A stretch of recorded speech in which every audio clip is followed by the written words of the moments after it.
identifikasi daripada pengurus NU terhadap masalah yang berkaitan dengan Nahdliyin, tetapi juga sudah merupakan krisis mentalitas daripada pengurus-pengurus NU yang ada zaman sekarang. Kenapa semacam itu?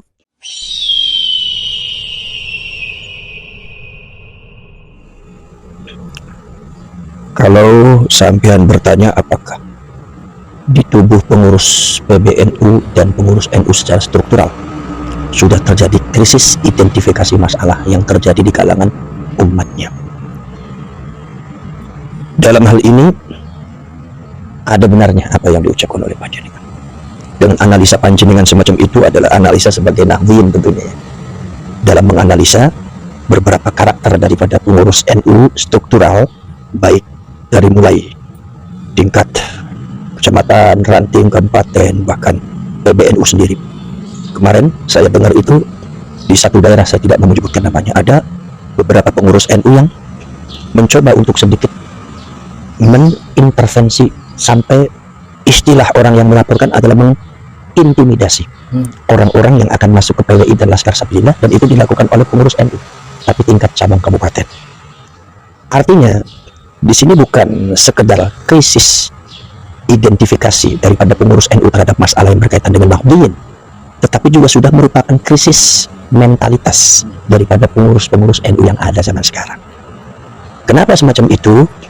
Karena konsekuensi daripada sebuah organisasi ini ketika menganut sistem demokratisasi yang terlalu pure, tanpa adanya aturan-aturan main, tanpa adanya aturan-aturan yang bersifat ideologis atau sumpama historikal tidak dibarengkan dengan itu, maka akan terjadi seperti itu. Orang yang pantas menjadi pengurus justru tidak jadi pengurus, orang yang tidak pantas jadi pengurus. Kiai yang betul-betul atau orang yang betul-betul mendalami ke-NU-an tapi tidak jadi pengurus NU, tapi orang-orang yang sangat tidak tahu tentang masalah ke-NU-an tapi justru jadi pengurus NU. Itu adalah konsekuensinya seperti itu.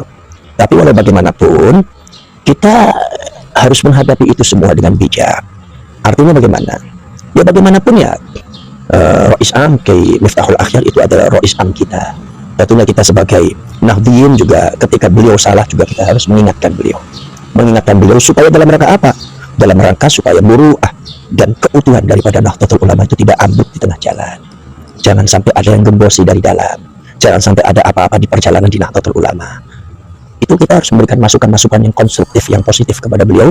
Dan saya harapkan kepada pengurus PBNU ini dan pengurus NU yang lainnya juga jangan menutup diri untuk menerima masukan dari luar. Karena semua manusia itu patut untuk diingatkan. Kata Allah Subhanahu wa taala, "Fadzakir fa innama anta mudzakir," ya Muhammad, berilah kamu peringatan kepada orang. Karena manusia ini butuh pengingat dari orang, butuh nasihat, butuh arahan, butuh masukan dari orang. Kalau seumpama ada orang memiliki satu faham, asumsi bahwa pendapat dia adalah paling benar, yang lain itu adalah salah, ini adalah merupakan egoisme pribadi yang sebetulnya karakter ini jangan sampai melekat, jangan sampai dimiliki oleh seorang pengurus, apalagi itu pengurus PBNU atau pengurus NU sekalipun. Karena ini sangat fatal terjadinya dalam NU secara organisatoris. Kemudian masalah yang berkaitan dengan Kiai Miftahul Akhyar, masalah yang berkaitan dengan komentarnya beliau, contohnya semacam yang saya dengar ya, itu apa namanya, bahwasanya orang yang mengkaji nasabnya habaib itu adalah orang Wahabi dan orang Khawarij. Ini menurut saya adalah kesalahan yang sangat fatal sekali. Kesalahan yang sangat fatal yang ditimbulkan dari cara berpikir yang salah. Yang muncul dari ideologi pemikiran yang salah. Yang muncul dari menurut saya berhubungan dengan mentalitas juga yang salah. Kenapa saya bicara seperti itu? Karena di dalam jejak digitalnya beliau itu pernah juga salah menilai. Di antaranya apa? Di antaranya beliau di dalam berita yang saya lihat bahwasanya beliau mengatakan bahwasanya pemerintah ini sangat diuntungkan dengan kehadiran FPI, diuntungkan juga termasuk NU juga dalam rangka nahi mungkar. Artinya di sini beliau itu memahami satu masalah yang ada terjadi itu dengan kacamata kuda. Artinya dia tidak mau menoleh ke kanan dan ke kiri, menutup diri dari adanya satu celah paradigma sebelah kanan sebelah kiri, lurus sesuai dengan asumsi yang dia mainkan, sesuai dengan ideologi yang dia miliki. Ini sebetulnya kalau saya fair bicara, ini sebetulnya sangat berbahaya cara semacam itu, dan sangat jauh daripada cara-cara metode kiai ulama, nahdlatul ulama seperti zamannya Gus Dur, Mbah Hasyim Asy'ari, Mbah Wahab Hasbullah. Itu sangat jauh daripada karakter dan mentalitas semacam itu. Jadi artinya apa? Beliau itu memahami masalah ketika itu adalah sangat pragmatis sekali, bahwasannya FPI, ya, Front Pembela Islam, ya, yang sudah dibekukan, yang sudah dibubarkan. Kita mengingat kembali, ya, dikatakan bahwasanya diuntungkan dari mana? Karena hanya dengan kacamata saja, bahwa kacamata yang beliau lihat itu adalah dia membubarkan perjudian miras. Kita tidak tahu di belakangnya di mana. Apalagi sudah nyata-nyata bahwa FPI itu di belakangnya itu membawa satu ideologi kebangsaan yang akan merubah ideologi kebangsaan yang sudah didirikan oleh para pendahulu Indonesia. Yaitu adalah kenapa?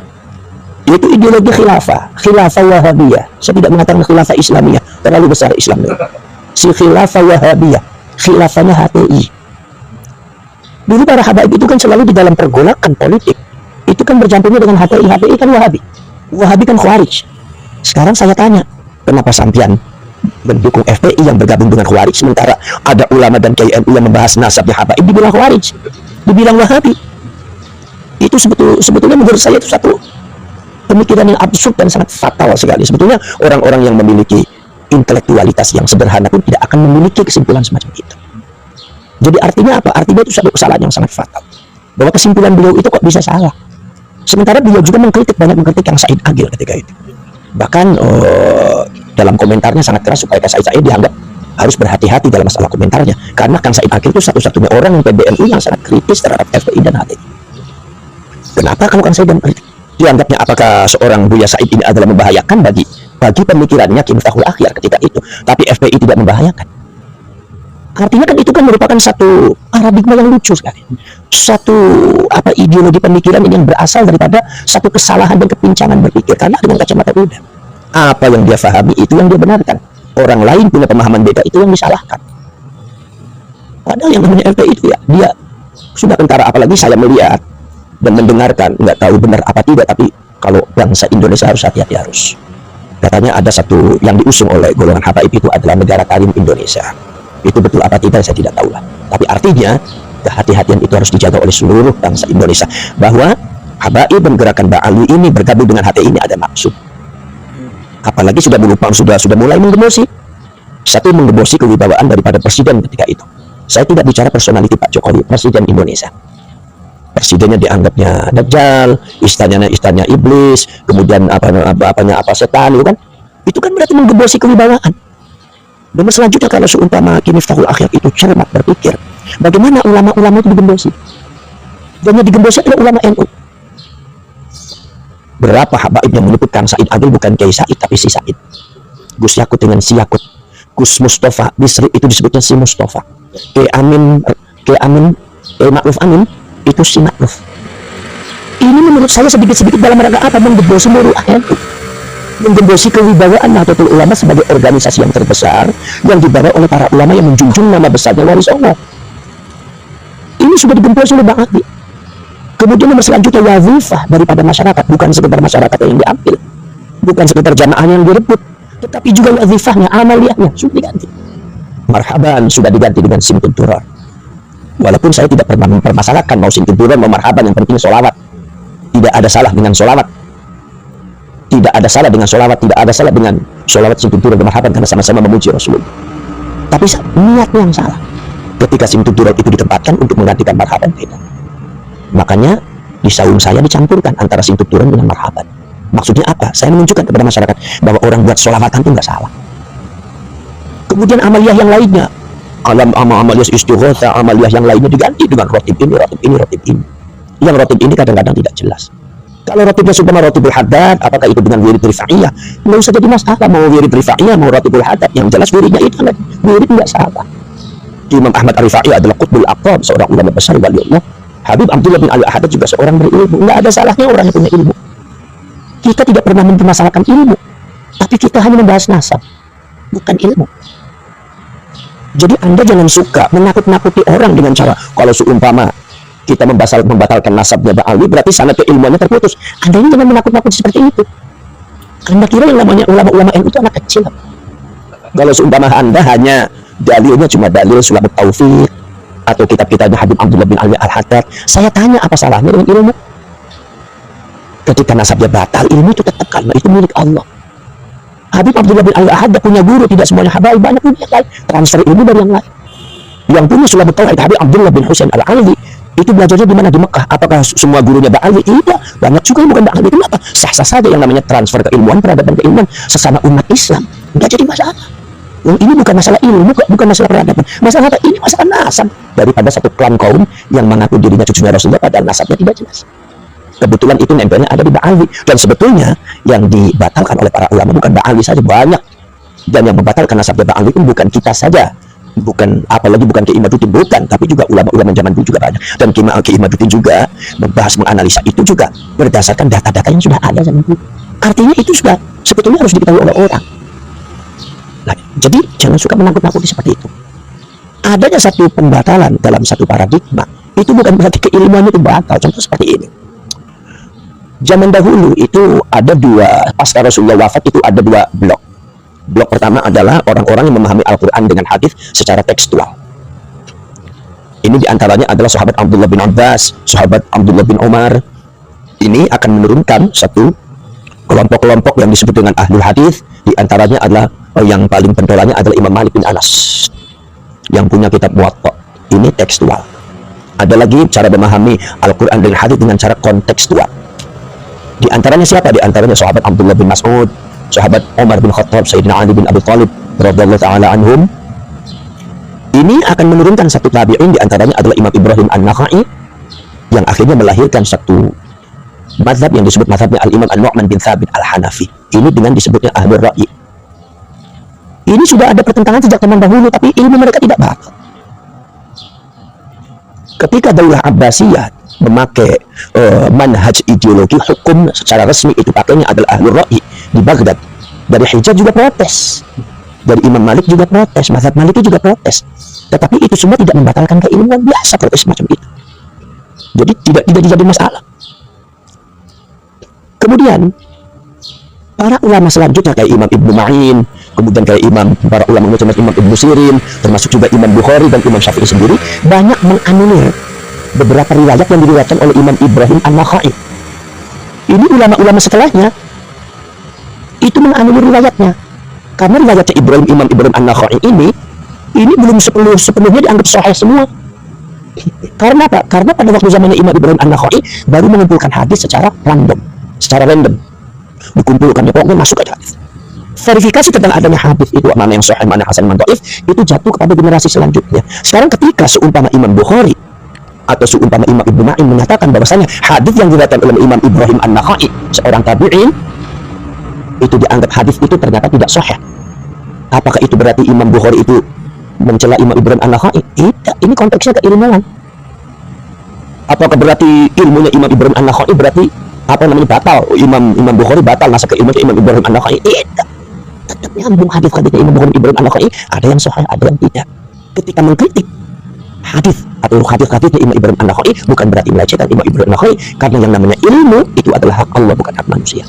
Maka dari itu selalu berkembang, verifikasinya selalu berkembang, di masa yang akan datang terus berjalan ila yaumil qiyamah. Nanti ada perbaikan-perbaikan sehingga menjadi ilmu yang sangat sempurna yang disebut al-haq, yang tidak bisa dibantah. Lah, maka dari itu tidak. Jadi itu tidak ada hubungannya itu masalah ilmu. Nomor selanjutnya di kalangan Hijaz, yaitu adalah ahlul hadis. Riwayatnya Imam Malik pun banyak dianulir dan dikritisi oleh Imam Syafi'i, muridnya Imam Malik. Siapa sih muridnya Imam Syafi'i yang paling berpengaruh pada Imam Syafi'i? Ya Imam Malik.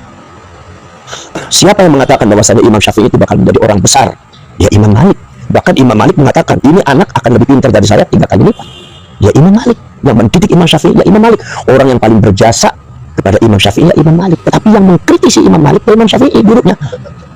Saya tanya, apakah berarti nasabnya Imam Syafi'i itu secara keilmuan batal kepada Imam Malik karena Imam Syafi'i mengkritik Imam Malik, atau menyalahkan atau menganulir hadisnya Imam Malik yang ada di kitab Muwatta? Wah, ini hadisnya menurut Imam Syafi'i tidak benar, atau hadis ini kurang lengkap. Apakah berarti Imam Syafi'i itu melecehkan Imam Malik? Tidak. Imam Ibrahim An-Nakhai itu tabi'in. Jadi Anda jangan sampai dikonfrontir dengan cara kata Rasulullah itu khairul qurun qarni tsumma alladziina yalunahum tsumma alladziina yalunahum. Artinya adalah sebaik-baik generasi adalah generasi saya, para sahabat dan yang setelahnya dan setelahnya, para tabi'in. Berarti tabi'in ini lebih hebat daripada kalian. Masa kalian mengkritik, oh nggak boleh seperti itu? Ini masalah keilmuan. Kalau masalah sebaik-baik daripada generasi itu bukan sekedar keilmuan saja, dari akhlaknya dan apa, mentalitas dan yang lainnya, dari sisi-sisi yang berbeda. Imam Syafi'i, ketika Imam Syafi'i itu kemudian menghadapi satu polemik yang sangat luar biasa antara ahlul hadits dengan ahlul ra'yi Hijaz dengan yang ada di Baghdad, Irak. Imam Syafi'i langsung mempelajari ini penyebabnya apa. Imam Syafi'i belajar di Irak, mempelajari hadis-hadisnya yang ada di Irak. Setelah dipelajari, Imam Syafi'i pun kritis terhadap ahlul ra'yi, termasuk Imam Hanafi yang menyelesaikan sebuah masalah yang belum ada ketika zamannya Rasul dengan cara istihsan. Kata Imam Syafi'i mengatakan, man istahsana faqad tasyarra'a. Man istahsana faqad tasyarra'a. Barang siapa yang memakai istihsan, maka dia sudah menciptakan syariat baru. Itu juga banyak ditanggapi oleh keluarga oleh orang-orang yang mendukung dengan ahlul ra'yi. Artinya apa? NU itu sudah dibentuk dengan satu wacana peradaban semacam itu. Jadi jangan sampai kita aneh terjadi pergolakan semacam ini, apalagi konteksnya keilmuan. Kalau Anda kaget, berarti Anda ini kok orang NU tapi Anda kok nggak pati NU mentalnya. Jadi jadi aneh, apalagi ngurus NU itu kan bahayanya ketika mengurus NU. Nanti NU ini mau jadi apa? Lah, itu. Kemudian Imam Syafi'i itu sampai berani mengatakan bahwasannya pendapatnya Imam Malik dalam satu masalah itu keliru. Kelirunya bagaimana? Contoh masalah yang berkaitan dengan tayammum. Kata Imam Malik, tayammum itu cukup dengan telapak tangan saja. Berdasarkan hadisnya siapa? Hadisnya sahabat Ammar bin Yasir. Ammar bin Yasir itu mengatakan ketika Ammar bin Yasir itu mandi junub, dia guling-guling di debu di padang pasir. Kemudian pagi-pagi Rasulullah mengatakan, siapa sampean? Saya Ammar, Rasulullah. Loh, kenapa kamu guling-guling? Saya lagi tayammum, Rasulullah, dari junub. Jadi dikiranya tayammum dari junub itu semua badannya harus kena debu. Fa asyara Rasulullah SAW bikafaihi. Kata riwayat mengatakan bahwasanya Rasulullah kemudian mengisyaratkan kepada sahabat Ammar bin Yasir, ya Ammar, yang namanya tayammum ini. Rasulullah itu isyaratnya dengan kedua telapak tangan. Ini yang dijadikan satu patokan oleh Imam Malik bahwasanya tayammum hanya cukup telapak tangan.